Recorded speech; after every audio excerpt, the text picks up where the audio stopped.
Hey, loved ones, hope you're well. And as always, say well in the Lord because He has made you see this bright day. And I urge you to rejoice and be glad in it because if God and not let you see this day, then you could not be in it. So let us be glad and rejoice. How are you doing? How is everyone around where you're at? Medrin is saying hello. I'm passing my salams to all of you and saying I love you, the love of Christ. Thank you so much for always coming by, stopping by, to put a comment out here, to say, to subscribe, to tell a friend. I've made it in these streets of YouTube. I get your comments and I appreciate for those who share our content. We don't take you for granted. And do you know something? Some of these contents you see here, guys, they give us some. So when you watch our content, you're giving us $1 extra and we applaud you for that. So thank you so much for your love. And this is a new chat series that is called Med's Chat. And this is episode 4. And today I'm going to come your way with a very interesting topic. And I started by smiling ears because I was greeting you and checking how you're doing and, you know, vibing and finding out if you're okay. But today, what I'm about to talk about is not as interesting and as charming as you may think, but I'm going to talk about it or either way. I want you to resonate with me and follow me closely as much as you can. When someone packs their bags for abroad in search of better opportunities, if it's not just the clothes they carry, it's hope folded in between courage. It's hope folded in between courage, tucked in deep and silent prayers, stitched in every seam, is the beginning of a chapter where dream outweighs fear. And every goodbye whispers tells you, go find what we could not give you here. When people pack their bags going abroad, and especially to seek for better opportunities, I've done that before, so I know. When people pack their bags to go and search for better opportunities, what is in their minds at this particular point when they're telling their people back home that I've gotten a job in the Gulf, I've gotten a job in Saudi Arabia, I've gotten a job in Yemen, I've gotten a job in UK, I've gotten a job in USA, I've gotten a job in wherever place they've gotten a job. Is jubilation. People sell parcels of land to, you know, give their family pocket money and all these things. So it's a mixture of a lot of emotions, jubilations, and happiness. And I'm telling you, it's not easy, and especially for mothers who have kids, to leave their kids behind, to go and, you know, look for greener pastures outside. It takes sacrifice. It takes the departure pain inside a woman who has children back at home cannot be quenched by words. It is pain, a different kind of pain. Let me categorize it as emotional pain. It's being separated from your own people for years. Some countries will not allow you to go back to your country until your contract is over. That is not the easiest thing to do. So when you see people pack their bags and go abroad to seek for greener pastures, these are people with a lot of courage. You should applaud them. So today, when you see Medrin seated here, I want to come with you in this Med's chat. I felt I should send my tribute, especially. Oh my God, even I don't know where to start. When I woke up sometime today, I went to my WhatsApp and this is what I found. It is with great sadness to inform you that Miss Irene Mbugua, 48 years of Gatundu North, died in a tragic incident. She died in the hands of the same person she's taken care of for quite a long time. So when Wanjiru, just like any other woman, a single mother of 4, left Kenya 2 years ago and went to the UK and was employed by a caregiving agency in a home to look to cater for, whoever she was catering for. When she left her family back in Gatundu, she promised them, I'm gonna take care of you, my babies. Stay cool, stay back at home. I'm gonna send you your basic needs. I'm gonna extend it. I'm gonna do the best I can for you people. I don't know where the father of the kids is. I don't know that story.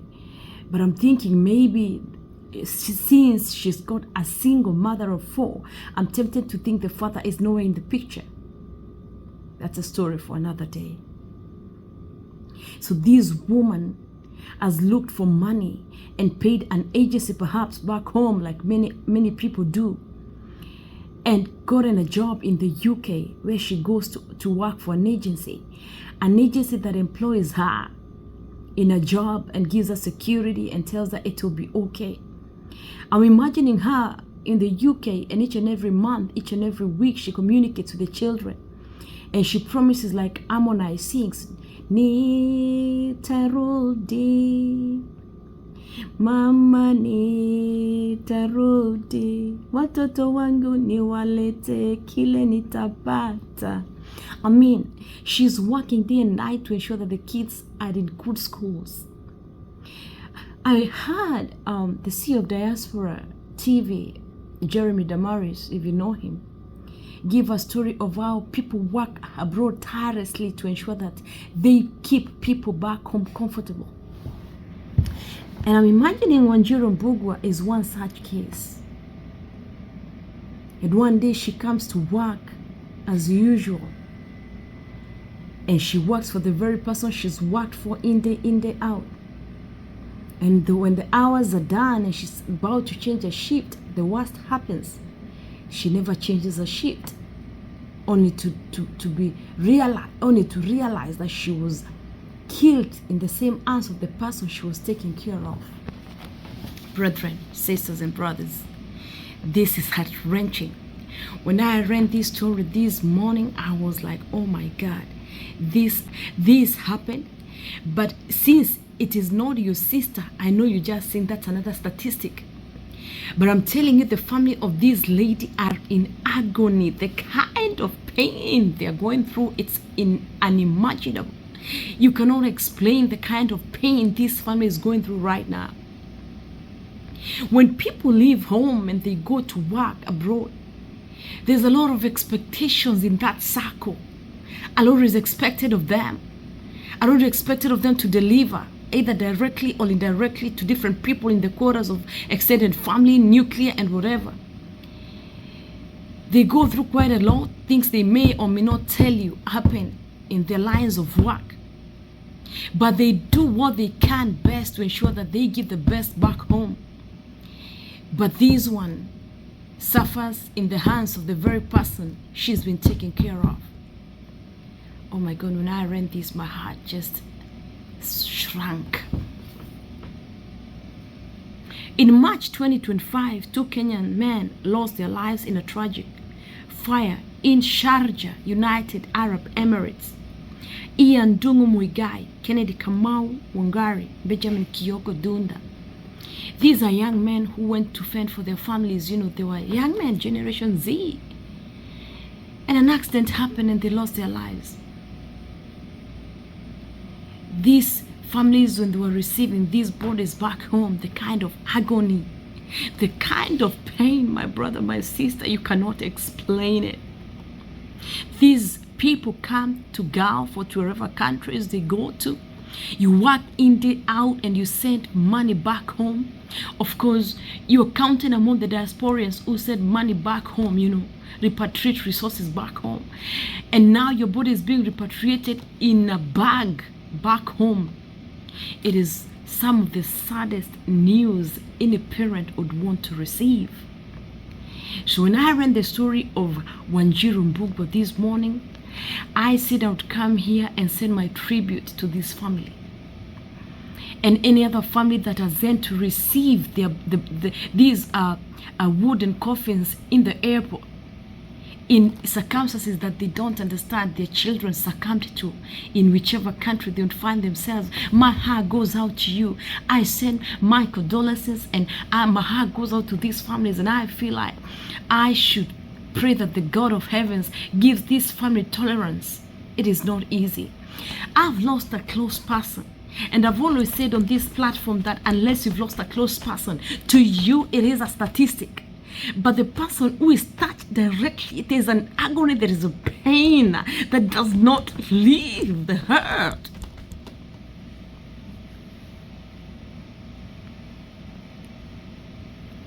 The heart of losing a loved one hurts deep. I'm telling you, it is hurts deeper than a two double-edged sword. Death cuts deep. And especially when it is in circumstances that are not even understandable. There's no death that is understandable, yes. But now talk about this woman who just came 2 years ago to the UK to fend for family, and she's no more. What are you going to tell her kids? Oh my God, what are you going to tell her kids? What are you going to tell her kids? I read this story this morning and I was like, oh my God, protect everybody who is out here fending for their families back in the diaspora and repatriating their resources each and every month, sending to the families and you know, taking care of their kids, their brothers and sisters, their families, their old parents. I remember one time I traveled with a woman who was telling me she's doing the best she can to keep her mother alive. Oh my God, it's not easy. She's working day in, day out, and she's not a young person, to ensure that her mother gets high blood pressure, dementia medicine that is so expensive. It's not easy. It isn't easy. So when you hear someone has lost their lives in circumstances that you cannot understand, and it might be a statistic to you, but for real, if you've lost a close person, you know how that cuts. It cuts deep. It's painful.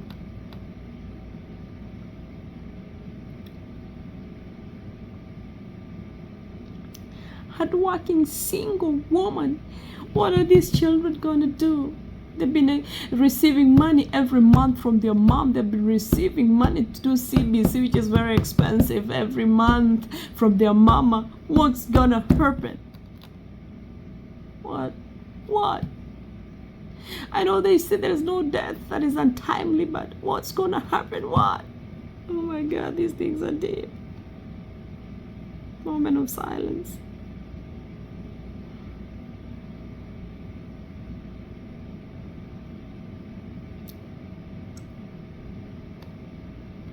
So if you have a kin or a relative who is working abroad and they send anything cheap, even if it's 1,000, 2 or 3, be praying for them more, because you don't know about tomorrow.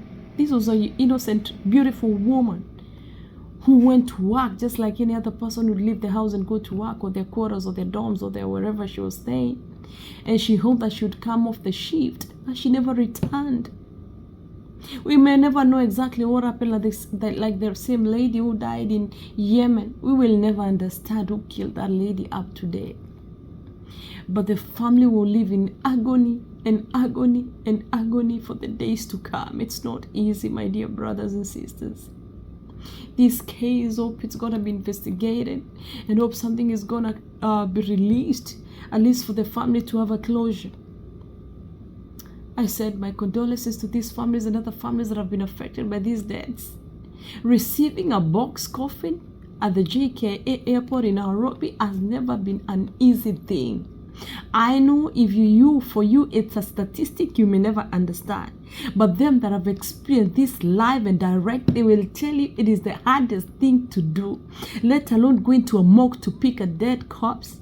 That is the hardest news ever. I went to pick my grandmama, I went to pick my father, and I know this is the hardest thing to do. I'm telling you, you can never make these things up. It's been 20-something years since I lost my father, and I remember vividly when we picked him from Chiroma Mocho. I remember vividly his face up to, it's not child play. So if you've not lost a kin, you can never know how deep it gets for you. This is a statistic, but for this family, they are crying in the out. They cannot understand. They don't have answers. They don't have answers. Oh my God, they don't have answers. They don't have answers. Oh my God, they don't have answers. It's so sad.